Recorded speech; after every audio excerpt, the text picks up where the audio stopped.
Welcome to 9 PM prime time bulletin. నేను Deepika. Details చూద్దాం. BJP BRS లపై సీఎం రేవంత్ రెడ్డి విరుచుకుపడ్డారు. జూబ్లీహిల్స్ ఉప ఎన్నిక ప్రచారంలో భాగంగా వెంగళరావు నగర్ డివిజన్లో కార్నర్ మీటింగ్ లో పాల్గొన్న రేవంత్ రెడ్డి బీఆర్ఎస్ బీజేపీది ఫెవికల్ బంధమని విమర్శించారు. రెండు పార్టీలు కుమ్మక్కై అభివృద్ధిని అడ్డుకుంటున్నాయని ఆరోపించారు సీఎం రేవంత్. ఇవాళ సెంటిమెంట్ రాగం అందుకున్న బీఆర్ఎస్ పీజీఆర్ మరణించినప్పుడు ఎందుకు అభ్యర్థిని నిలబెట్టిందో చెప్పాలన్నారు సీఎం రేవంత్ రెడ్డి. ఇక ఎమ్మెల్యే మరణిస్తే అభ్యర్థిని పోటీలోకి దింపే దుష్ట సంప్రదాయం తీసుకొచ్చిందే కేసీఆర్ అని విమర్శించారు.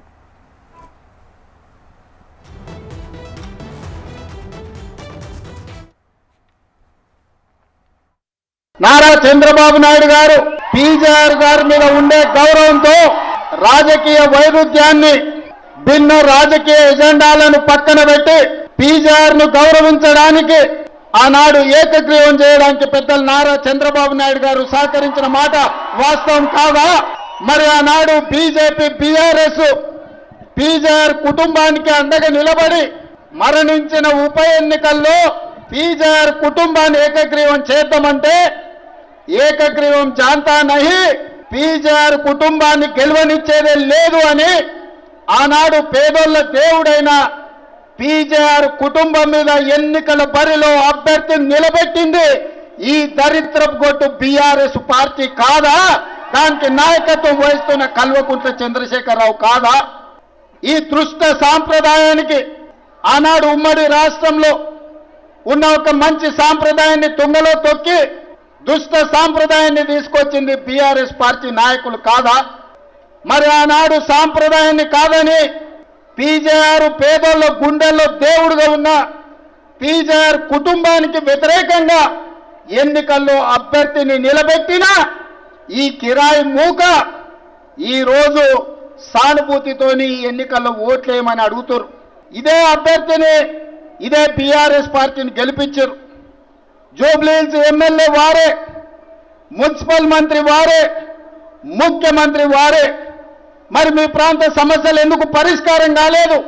ఏనాడైనా ఆనాటి మున్సిపల్ మంత్రి కానీ, ఆనాటి మాజీ ముఖ్యమంత్రి కానీ ఎన్నడైనా మీ పేదోళ్ళ దగ్గరకు వచ్చిండ్రా? జూబ్లీహిల్స్ ప్రజల మొహం చూసిండ్రా? బీజేపీ బీఆర్ఎస్ ది ఫెవికల్ బంధం. పార్లమెంట్ ఎన్నికల్లో ఆనాడు బీఆర్ఎస్ చచ్చిపోయి డిపాజిట్లు కోల్పోయి 8 పార్లమెంటు నియోజకవర్గాలలో బీజేపీని గెలిపించిన మాట వాస్తవం కాదా? మహబూబ్ నగర్లో, చేవెళ్లలో, సికింద్రాబాద్లో, అదేవిధంగా మల్కాజ్గిరిలో, మెదక్లో, నిజామాబాద్లో, ఆదిలాబాద్లో, కరీంనగర్లో ప్రతి ప్రాంతంలో బీఆర్ఎస్ వాళ్ళు బీజేపీకి ఓట్లేసి 8 మంది ఎంపీలను గెలిపించారు. మెదక్తో సహా 8 పార్లమెంట్లలో డిపాజిట్లు జప్తు అయినాయి బీఆర్ఎస్ వాళ్ళకు. మరి 8 పార్లమెంట్లలో వీళ్ళు చచ్చిపోయి అవయవదానం చేసి బీజేపీని గెలిపిస్తే ఒక పక్కన బండి సంజయ్, రెండో పక్కన కిషన్ రెడ్డి కేంద్ర మంత్రులు అయినరు. బుడ్డ పైసైనా తెచ్చిండ్రా వీళ్ళని నేను అడుగుతున్నా. ఎన్నడన్నా కేంద్ర మంత్రిగా కిషన్ రెడ్డి మన గల్లీకి వచ్చిండా? మన సమస్యలు అడిగిండా? మనం ఎట్లున్నారో చూసిండా? ఇవాళ ఉప ఎన్నికలు రాగానే ఇవాళ మా అభ్యర్థిని గెలిపించండి, కార్పెట్ బాంబింగ్ చేస్తారంట. సిగ్గుండాలన్నాయా? పాకిస్తాన్ వాడు ముడ్డి మీదంటే ఆడపోయి బాంబులు అయ్యావు కానీ జూబ్లీహిల్స్లో వచ్చి బీజేపీ వాళ్ళు కార్పెట్ బాంబింగ్ చేస్తారంట. మీ బాబు జాగీరా బీజేపీ వాళ్ళది ఇది.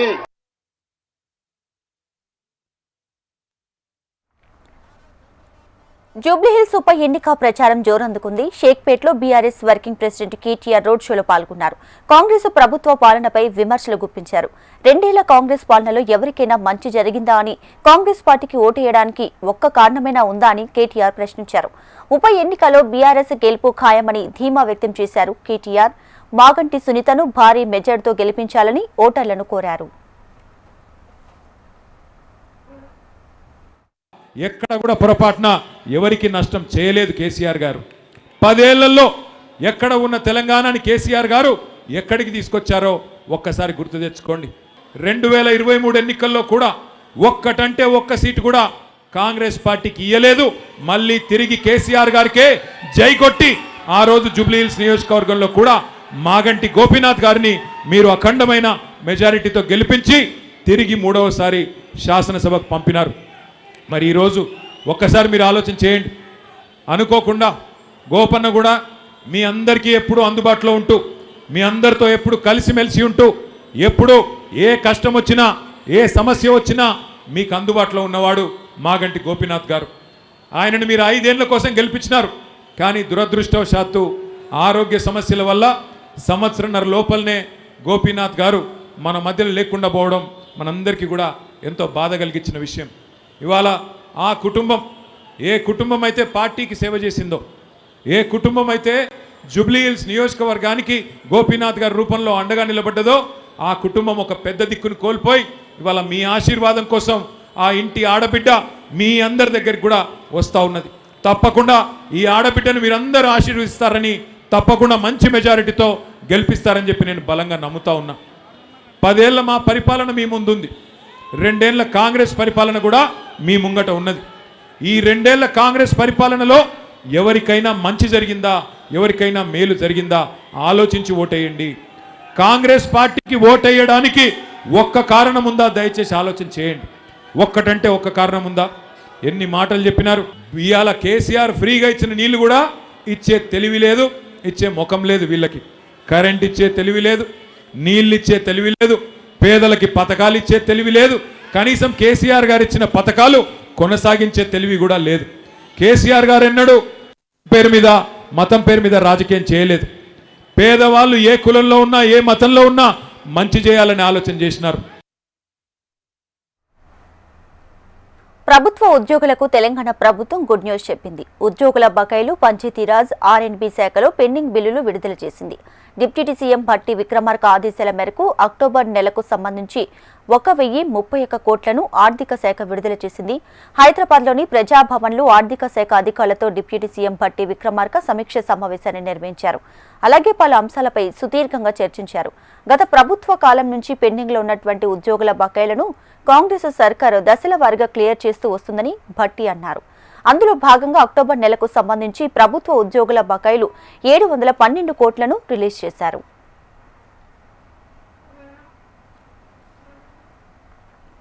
తెలంగాణలో 8 మంది ఐఏఎస్లను బదిలీ చేసింది ప్రభుత్వం. ఈ మేరకు సీఎస్ రామకృష్ణారావు ఉత్తర్వులు జారీ చేశారు.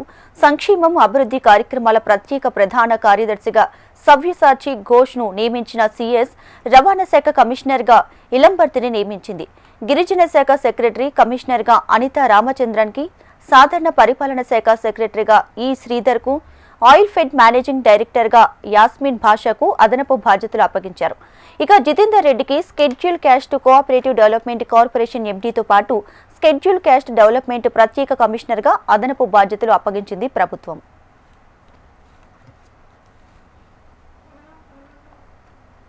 మోందా తుఫాన్తో కలిగిన నష్టంపై వెంటనే నివేదిక అందజేయాలని అధికారులకు సూచించారు సీఎం రేవంత్. భవిష్యత్తులో వరదలను అరికట్టడంతో పాటు నష్టపోయిన బాధితులను ఆదుకునేలా త్వరితగతిన రిపోర్టులు రెడీ చేయాలని సూచించారు. ఈ విషయంలో అలసత్వం ప్రదర్శిస్తే అధికారులపై తీవ్రంగా స్పందించాల్సి వస్తుందని హెచ్చరించారు. హుస్నాబాద్ నియోజకవర్గంలో ఏరియల్ సర్వే చేసిన సీఎం హన్మకొండలో వరద ప్రభావిత ప్రాంతాల్లో పర్యటించి బాధితులకు భరోసా ఇచ్చారు. ఇక వరదల్లో మృతి చెందిన కుటుంబాలకు 5 లక్షల పరిహారంతో పాటు ఇల్లు మునిగిన వారికి కుటుంబానికి 15,000 ఇస్తామని చెప్పారు రేవంత్. సిటీలో ఎక్కడైతే ఎంక్రోచ్మెంట్స్ ఉన్నాయో, ఎక్కడైతే నాలాలు ఉన్నాయో చెరువులకు వెళ్ళడానికి, వాటిని ఎక్కడైతే బాటిల్ నెక్స్ కబ్జాలకు లోనైనో ఖచ్చితంగా కబ్జాలను తొలగించాల్సిందే. ఎంత వారున్నా ఎవరున్నా ఆ విషయంలో కఠినంగా వ్యవహరించాల్సిందే. కబ్జాలు పెట్టేటోళ్ళు 10 మంది ఉంటే ఈ 10 మంది వల్ల 10,000 ఇళ్ళు కాలనీలలో నీట మునుగుతున్నాయి. వాళ్ళ జీవితకాలం కష్టపడి సంపాదించిందంతా టీవీలు, ఫ్రిడ్జులు, మంచాలు, పిల్లల చదువులు, పిల్లల సర్టిఫికెట్లు, వాళ్ళ సంపద మొత్తం నీళ్ళలో మునుగుతుంది. మనం ఏమి ఇచ్చినా కూడా వాళ్ళకి అంత సహాయం చేయలేము. కాబట్టి దయచేసి ఈ విషయంలో అధికారులు స్పష్టతతో కూడుకున్న నిర్ణయాలు తీసుకొని ముందుకు వెళ్లాల్సిందే.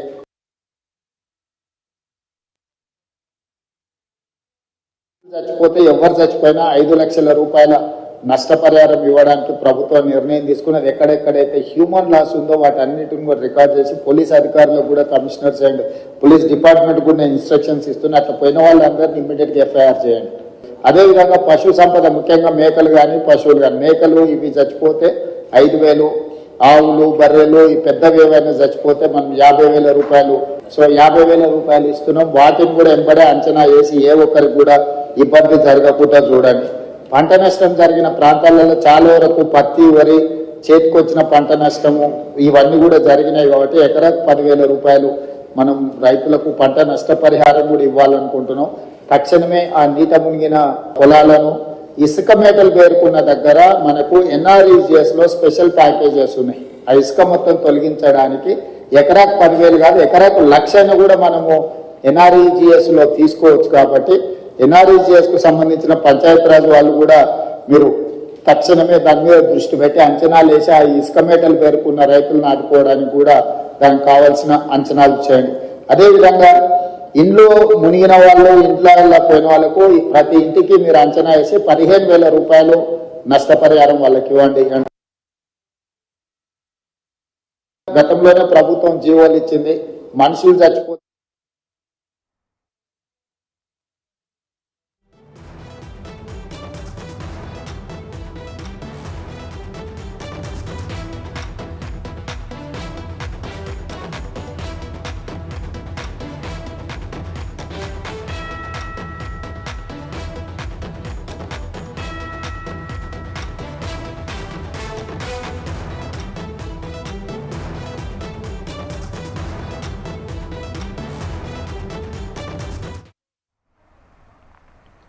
జూబ్లీహిల్స్ ఉప ఎన్నిక ప్రచారంలో కాంగ్రెస్ పార్టీ అభ్యర్థి నవీన్ యాదవ్ తరపున ఎల్లారెడ్డిగూడలో సీఎం రేవంత్ ప్రచారం చేస్తున్నారు.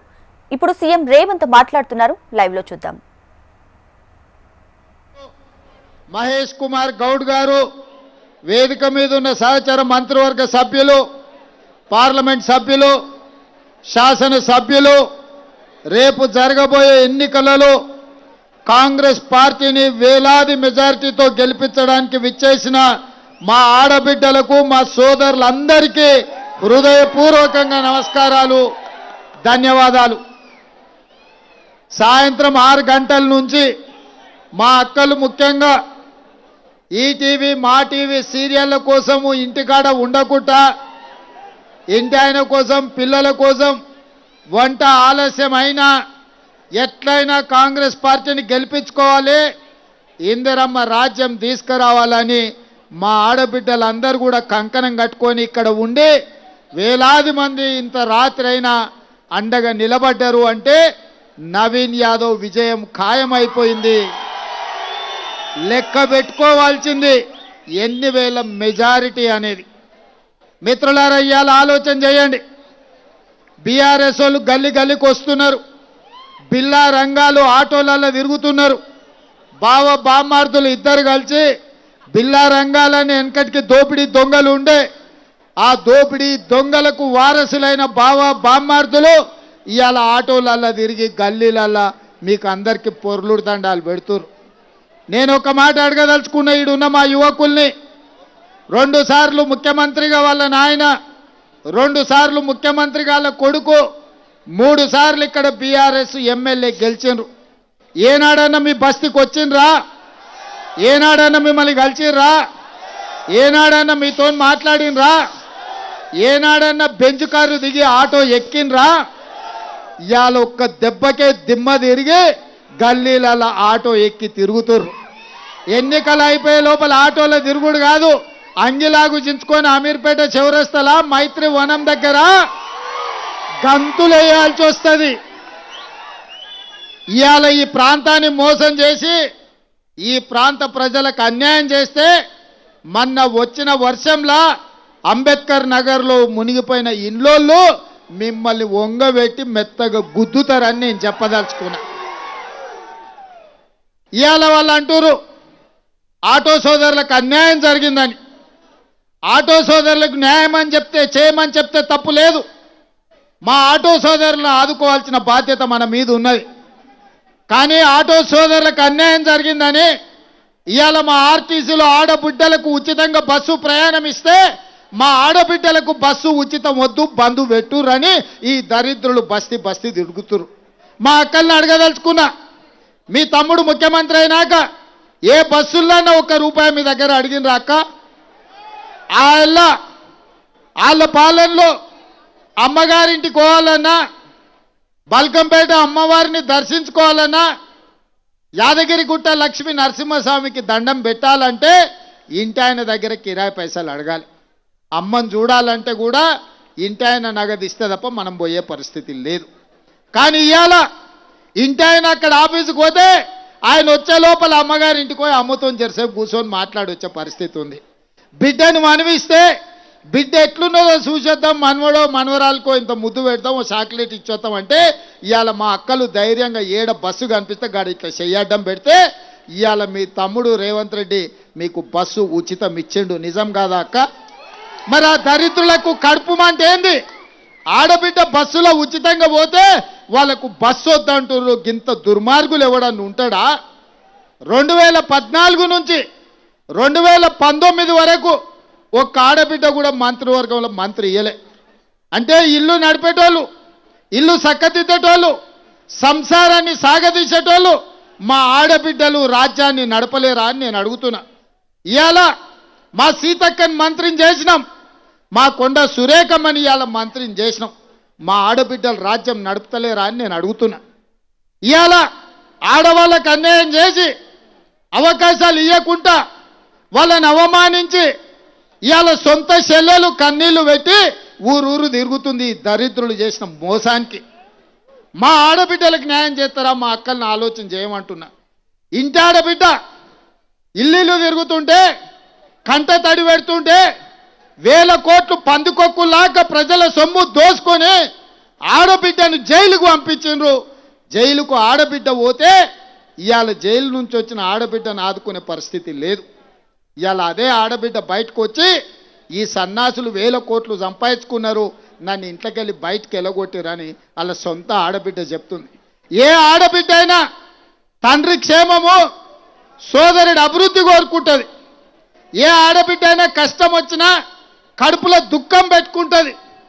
అత్తగారింటి కాడ కష్టం వస్తే అమ్మకు పోయి చెప్పుకోవద్దు, ఇచ్చిన కాడ పెరిగిన కాడ చిన్నతనం దేవొద్దని కష్టాలను అనుభవిస్తారు. కానీ ఇవాళ వాళ్ళ ఆడబిడ్డనే సొంతంగా బజార్లకు వచ్చి వీళ్ళు దరిద్రులు, నీచులు, దుర్మార్గులు ఇవాళ పార్టీని తెగనమ్ముతున్నారు. సొంత ఆడబిడ్డ నన్నే బజార్లో ఇడిచిపెట్టిందని చెప్తున్నారంటే వాళ్ళ గురించి ఇంకా నేను చెప్పాలనా? ఇంటి ఆడబిడ్డ ఎప్పుడైనా ఇంటి గౌరవం తగ్గించుకుంటుందా? ఇవాళ వాళ్ళ ఇంటి ఆడబిడ్డ బయటకు వచ్చి వీళ్ళు దుర్మార్గులు, దొంగలని చెప్తున్న మాట నిజం కాదా?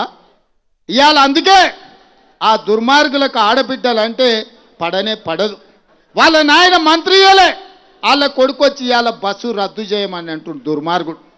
ఇవాళ రేవంత్ రెడ్డి ఏం చేసిండని అడుగుతున్నాడు ఒక ఆయన. నేను అడగదలుచుకున్నా. మా మిత్రులు శ్రీధర్ బాబు గారు చెప్పిండ్రు, సంవత్సరం తిరిగే లోపల 70,000 ప్రభుత్వ ఉద్యోగాలు తలలు లెక్కబెట్టి ఎల్బీ స్టేడియంలో నియామక పత్రాలు మీ సోదరుడు రేవంత్ రెడ్డి ఇచ్చిన మాట నిజం కాదా? 10 ఏళ్ళు మీరు రేషన్ కార్డులు ఇవ్వకపోతే పేదోళ్ళందరికీ రేషన్ కార్డు మీ సోదరుడు రేవంత్ రెడ్డి ఇయ్యలేదా? ఇవాళ ఆనాడు దొడ్డు బియ్యం ఇస్తే అవి దానా పెట్టనికి వనుకొచ్చినాయి. ఇవాళ సన్న బియ్యం ఇస్తే సంటి పిల్లలకు కూడా సన్న బియ్యం బుక్కెడు బువ్వ పెడుతురా లేదా మా అక్కలు చెప్పాలి. మా అక్కలు ఆలోచన చేయాలి. ఇవాళ సన్న బియ్యం మనిషికి 6 కిలోలు 3,10,00,000 మందికి ఇవాళ సన్న బియ్యం ఈ ప్రభుత్వంలో సోనియమ్మ ఆశీర్వాదంతో మీ తమ్ముడు రేవంత్ రెడ్డి మీ ఇంట్లో సన్న బియ్యం ఇచ్చిన మాట నిజం కాదా? ఇవాళ పేదవాళ్ళు కూడా ఇవాళ మంచి అన్నం తినాలి, పిల్లలను జాగ్రత్తగా పెంచుకోవాలి. మన జీవితం ఎట్లో గట్ల గడిచిపోయింది, ఆ పిల్లలన్న బాగుండాలని ఇవాళ మీకు సన్న బియ్యం నేను ఇయ్యలేదా అక్క? ఇవాళ 200 యూనిట్లు కరెంటు ఉచితంగా మీకు ఇయ్యలేదా? ఇవాళ ఆర్టీసీలో బస్సు మీకు ఉచితం ఇయ్యలేదా? మరి ఇవాళ మీ బస్తీలలో అభివృద్ధి పనులు చేయాలని నేనంటే ఎవరన్నా మీ మనిషి, మీ సిపాయి ఉండాలనా లేదా? ఇవాళ మీ తరఫున మీ సమస్యలు తెలిసి మీ సమస్యల పరిష్కారం కోసం ప్రభుత్వంతో మాట్లాడే సిపాయి మీకు ఉండాలనా లేదా? మీరు ఆలోచన చేయరు. ఇవాళ వాళ్ళు అంటారు సెంటిమెంట్ అని. ఒకవేళ సెంటిమెంట్ గురించే మాట్లాడాల్సి వస్తే నేను ఒక మాట అడగదలుచుకున్నా. 2007లో ఈ హైదరాబాదు నగరానికి పేదోళ్ళ గుండెల్లో దేవుడుగా కొలువబడ్డ పి జనార్దన్ రెడ్డి ఆయన గుండె ఆగి చచ్చిపోతే పీజేఆర్ ఈ హైదరాబాదు నగరంలో ఇతర జిల్లాల నుంచే కాదు తెలంగాణ రాజ్భవన్లో మంత్రిగా అజారుద్దీన్ ప్రమాణ స్వీకారం చేశారు. గవర్నర్ జిష్ణుదేవ్ వర్మ అజారుద్దీన్తో ప్రమాణం చేయించారు. అజారుద్దీన్ ప్రమాణ స్వీకారానికి సీఎం రేవంత్ రెడ్డి, మంత్రులు, కాంగ్రెస్ ముఖ్య నేతలు హాజరయ్యారు. అజారుద్దీన్ ప్రమాణ స్వీకారంతో ప్రస్తుతం తెలంగాణ కేబినెట్లో సీఎం రేవంత్తో కలిపి 16 మంది సభ్యులు ఉన్నారు. కాగా నిబంధనల ప్రకారం మరో 2కి మంత్రివర్గంలో ఇంకా చోటు ఉంది. అయితే ప్రమాణ స్వీకారం చేసిన అజారుద్దీన్కి ఏ శాఖ కేటాయిస్తారన్నది ఆసక్తిని రేకెత్తిస్తుంది. మైనారిటీ వ్యవహారాల శాఖ మంత్రిగా అవకాశం ఇస్తారని పార్టీ వర్గాల్లో చర్చ జరుగుతుంది. Favor, affection or ill will. I, Muhammad Azharuddin, do swear in the name of Allah that I will not directly or indirectly communicate or reveal to any person or persons any matter which shall be brought under my consideration or shall become known to me as Minister for the State of Telangana, except as may be required for the due discharge of my duties as such Minister. Jai Telangana, Jai Hind.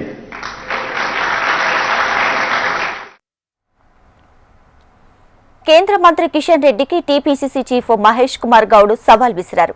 Congress నేత అజారుద్దీన్పై ఎలాంటి కేసులు ఉన్నాయి, అవి ఏమయ్యాయో కిషన్ రెడ్డి సమాధానం చెప్పాలని ప్రశ్నించారు.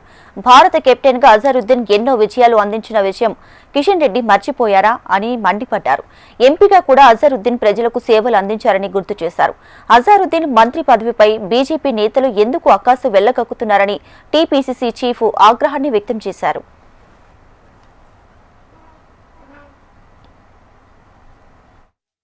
విషయంలో కిషన్ రెడ్డి గారు చేసిన వ్యాఖ్యల్ని తీవ్రంగా ఖండిస్తా ఉన్నాను.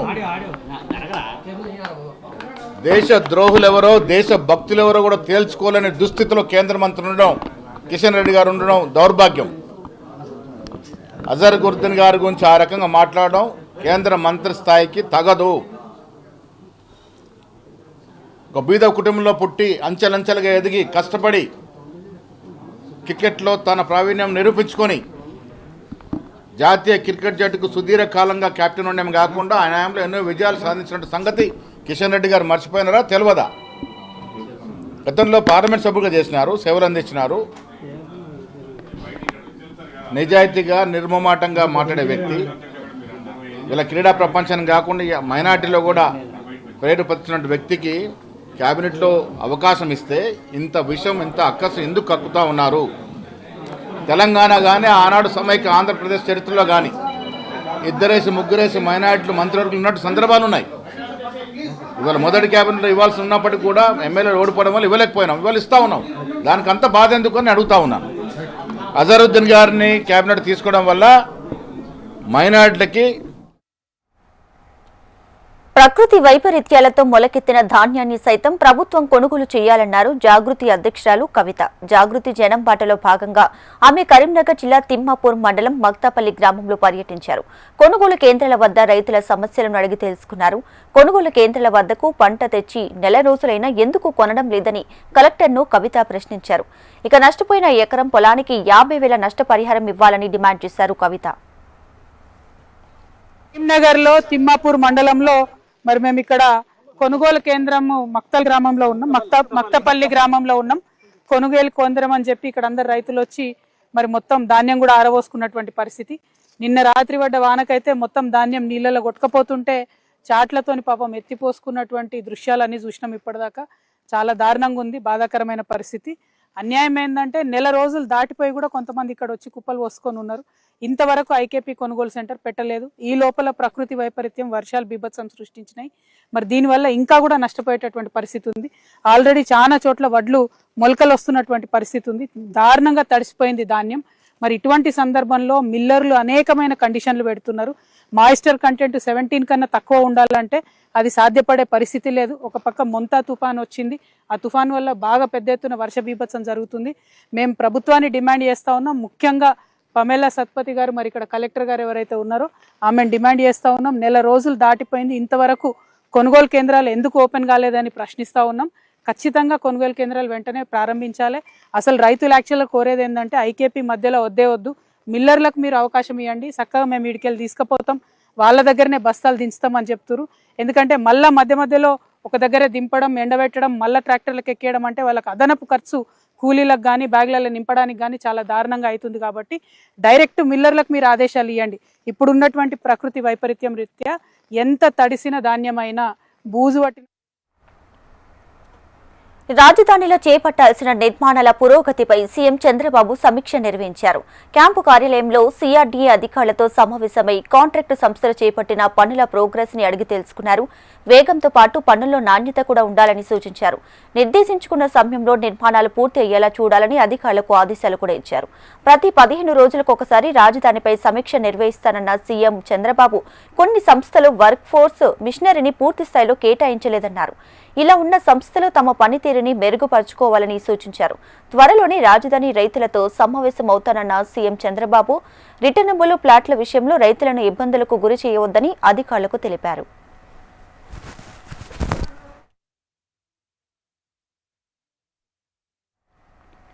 కాకినాడ జిల్లా కలెక్టర్ అధికారులతో deputy CM Pawan Kalyan video conference నిర్వహించారు. తుఫాను ఉపశమన చర్యలపై అధికారులకు దిశానిర్దేశం చేశారు. మోందా తుఫాన్తో నష్టపోయిన ప్రతి ఒక్కరికి న్యాయం చేయాలని పవన్ తెలిపారు. జిల్లాలో పంట ఆస్తి నష్టంపై అంచనాలు రూపొందించాలని సూచించారు. తీర ప్రాంత గ్రామాల రక్షణకు బృహత్ ప్రణాళిక వేయాలన్నారు.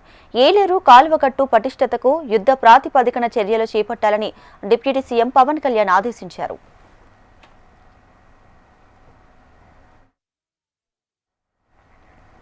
కృష్ణా జిల్లా మచిలీపట్నంలో చిలకలపూడి పాండురంగ స్వామి ఉత్సవాలు అత్యంత వైభవంగా ప్రారంభమయ్యాయి.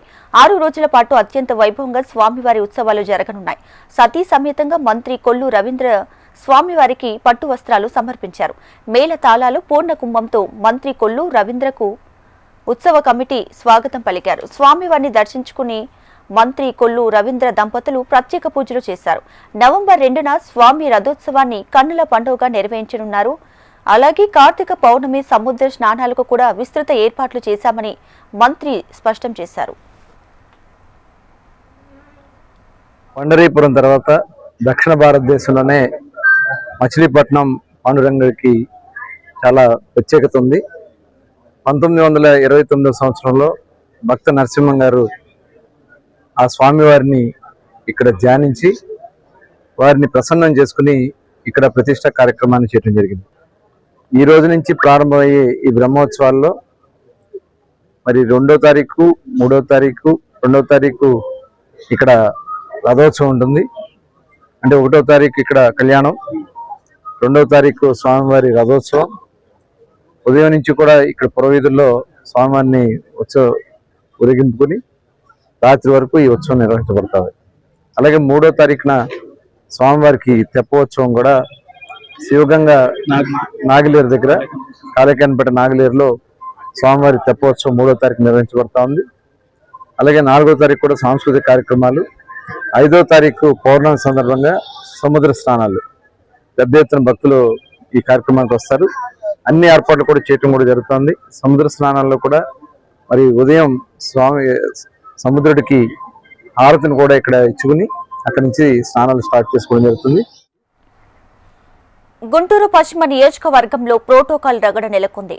ఎమ్మెల్యే ఎంపీలకు సమాచారం లేకుండా ప్రభుత్వ కార్యక్రమాన్ని నిర్వహించడంపై ఎమ్మెల్యే గల్లా మాధవి అసహనాన్ని వ్యక్తం చేశారు. 24వ వార్డులో తుఫాన్ బాధితులకు నిత్యావసరాల పంపిణీ కార్యక్రమాన్ని నిర్వహించారు. అయితే ఎమ్మెల్యేకు సమాచారం ఇవ్వకపోవడమే కాకుండా ఫ్లెక్సీలో ఫోటోలు కూడా లేవు. దాంతో అధికారుల తీరుపై మాధవి ఆగ్రహించారు. దీని వెనుక ఎవరున్నారని ప్రశ్నించారు. ప్రజాప్రతినిధులు అధికారుల మధ్య సమన్వయం లోపం కనిపిస్తుందన్నారు. ప్రజాప్రతినిధులకు సమాచారం ఇవ్వకుండా కార్యక్రమాన్ని నిర్వహించిన అధికారులపై ప్రభుత్వం చర్యలు తీసుకోవాలని డిమాండ్ చేశారు.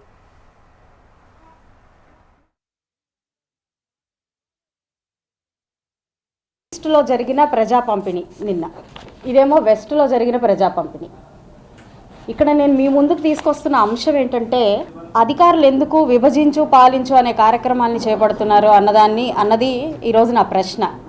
ఈరోజు నియోజకవర్గంలో 2 విడివిడిగా కార్యక్రమాలు చేపట్టాల్సిన అవసరం ఏముంది? ఒక పక్కన మేయర్ గారు, కమిషనర్ గారు వెళ్ళారు, ప్రజా పంపిణీలో వాళ్ళు భాగస్వాములు అయ్యారు. ఇటు ప్రజాప్రతినిధిగా మాకే ఒక్క ఇన్ఫర్మేషన్ లేదు. అదేవిధంగా మాకు ఒక డైరెక్షన్ ఇచ్చారు. మాకు ఒక కేంద్రం దగ్గర ఈ ప్రజా పంపిణీ చేయాలి అని అడిగారు. మేము అక్కడికి వెళ్ళాము. అక్కడ నేనున్నాను కానీ కమిషనర్ గారు కానీ మేయర్ గారు కానీ రాలేదు. బ్యానర్లు తీసుకుంటే వెనకాల అనకాపల్లి జిల్లాలో మోందా తుఫాన్ ప్రభావిత ప్రాంతాల్లో హోంమంత్రి అనిత పర్యటించారు. బంగారమ్మపాలెం గ్రామంలో ఇంటింటికి వెళ్లి మత్స్యకారుల యోగక్షేమాలను అడిగి తెలుసుకున్నారు. పడవ ప్రమాదంలో మరణించిన మత్స్యకారుడు సత్తయ్య కుటుంబాన్ని పరామర్శించి నిత్యావసర సరుకులను పంపిణీ చేశారు. ప్రజలకు ఇబ్బంది లేకుండా సమస్య పరిష్కరించాలని అధికారులను ఆదేశించారు. డ్వాక్రా మహిళలతో పైలట్ ప్రాజెక్టుగా సోలార్ ప్యానెల్ ద్వారా చేపలు ఎండబెట్టే ప్రక్రియకు ఏర్పాట్లు చేస్తున్నామన్నారు. ఇక తుఫాను ప్రభావంతో దెబ్బతిన్న ఇళ్లకు పక్కా గృహాలు మంజూరు చేస్తామని హామీ ఇచ్చారు.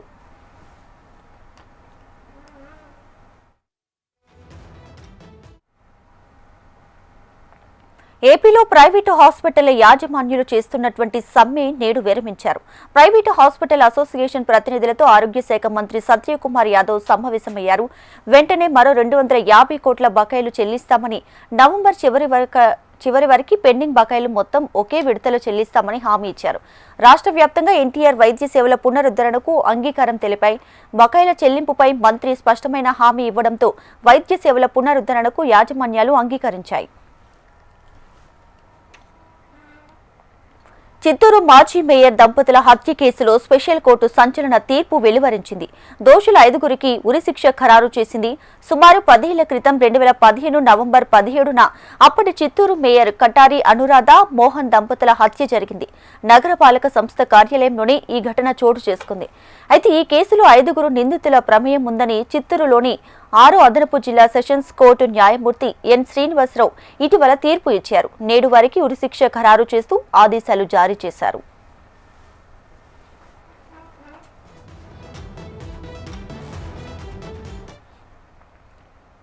అంబేద్కర్ కోనసీమ జిల్లాలో దారుణం జరిగింది. తుని ఘటన మరవక ముందే మరో ఘటన వెలుగు చూసింది.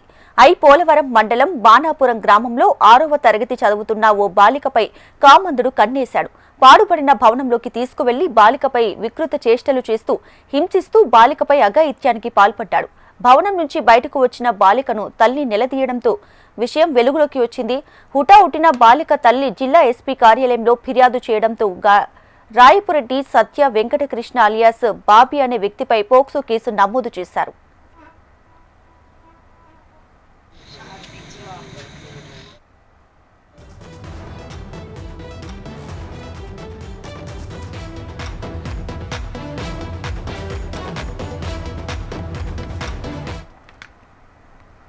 ఇవి లేటెస్ట్ అప్డేట్స్. చూస్తూనే ఉండండి హెచ్ఎం టీవీ. వార్త ఆగదు, నిజం దాగదు.